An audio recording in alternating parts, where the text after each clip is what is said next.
जिन्होंने हमारी बेटियों के सिंदूर उजाले थे, वही कटे पिटे लोगों को हमने उन्हीं की बहन भेज करके उनकी ऐसी की तैसी करवाई।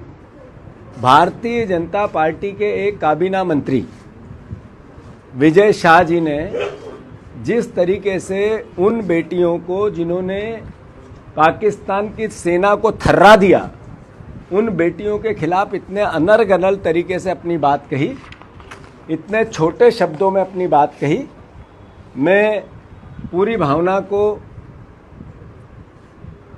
आदरणीय मध्य प्रदेश के मुख्यमंत्री जी के कैबिनेट के मंत्री हैं विजय शाह, उन्होंने बेटियों के प्रति जो अपशब्द कहे, एक मंत्रिमंडल का सदस्य का सामूहिक उत्तरदायित्व मंत्रिमंडल का होता है, तो मोहन यादव जी को अब स्पष्ट करना पड़ेगा कि ये जो विजय शाह जी ने बयान दिया, इससे पूरा मंत्रिमंडल सहमत है क्या? पूरी भारतीय जनता पार्टी सहमत है क्या? और अगर भारतीय जनता पार्टी सहमत नहीं है तो इसी वक्त विजय शाह को बर्खास्त करना चाहिए। विजय शाह जी को इसी वक्त बर्खास्त करना चाहिए।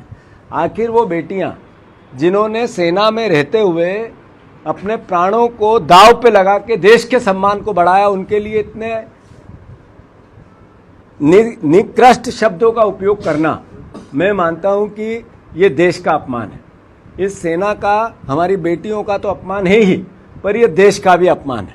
तो ऐसा मंत्रिमंडल का एक सदस्य जो देश का अपमान करता है, बेटियों के लिए, ऐसी बहादुर बेटियों के लिए, देश की बेटियों के लिए जो सीमा पे सेना में काम करते हुए देश की रक्षा करती है, उनके लिए इतने निंदनीय शब्द कहते हैं, वो क्या मंत्रिमंडल में बने रहने लायक है?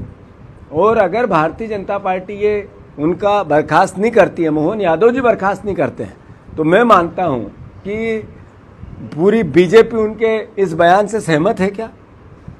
और अगर सहमत नहीं है तो नेचुरल है, स्वाभाविक है कि उनको मंत्रिमंडल से इसी वक्त बाहर किया जाना चाहिए। कांग्रेस पार्टी मांग करती है, मैं नरेंद्र मोदी जी को चिट्ठी लिखूंगा, देश के प्रधानमंत्री हैं, मैं हमारे रक्षा मंत्री जी को चिट्ठी लिखूंगा, और मोहन यादव जी और बीजेपी के अध्यक्ष जेपी नड्डा जी, हमारे प्रदेश के मुख्यमंत्री, इन सबको चिट्ठी लिख रहा हूं कि ये आपको स्पष्ट करना पड़ेगा कि एक मंत्री ने जो बयान दिया है वो सामूहिक मंत्रिमंडल की जिम्मेवारी होती है।